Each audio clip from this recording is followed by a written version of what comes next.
Muhtasari wa siku unaletwa kwako na Ikra 95.0 FM Nairobi. The station with a difference. Assalamu alaikum warahmatullahi wabarakatuh. Ni saa 3 kamili majira ya Afrika Mashariki. Hujambo na karibu kwenye muhtasari wa habari. Jina langu ni Ramla Abdi.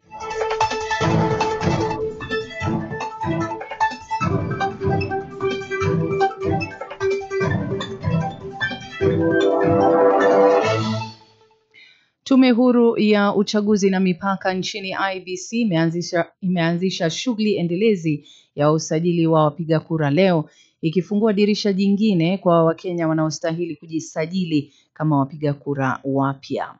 Hatua hii inatoa pia fursa kwa wapiga kura ambao tayari wamejisajili kusahihisha taarifa zao kwa maandalizi ya uchaguzi mkuu wa mwaka 2027. IEBC katika tangazo lake imesema kuwa zoezi hilo litafanyika katika afisi zote za maeneo bunge nchini isipokuwa maeneo yanayotarajiwa kufanya chaguzi ndogo. Na takriban watu 4 wameuawa na wengine kadhaa kujeruhiwa baada ya mtu mwenye silaha kuendesha gari katika kanisa la Michigan kufyatua risasi na kuchoma jengo hilo, polisi wamesema. Maafisa wamesema shambulio dhidi ya kanisa la Jesus Christ of Latter-day Saints huko Grand Blanc, mji ulio mbali wa kilomita 100 kaskazini magharibi mwa Detroit, lilitokea wakati wa ibada ya Jumapili iliyovutia mamia ya watu.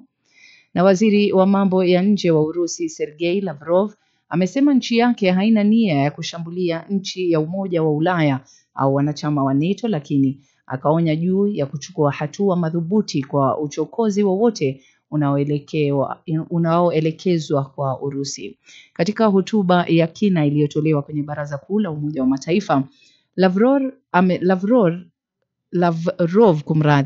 amesema kuwa vitisho vya nchi za magharibi dhidi ya Urusi vinazidi kuwa vya kawaida. Mwisho wa muhtasari wa habari, mpenzi msikilizaji. Dakika nazo zikiwa ni 2 zimetoweka baada ya saa 3, utaweza kupokea habari zaidi timiapo saa 4 kamili. Jina langu ni Ramla Abdi, endelea kuwa nasi.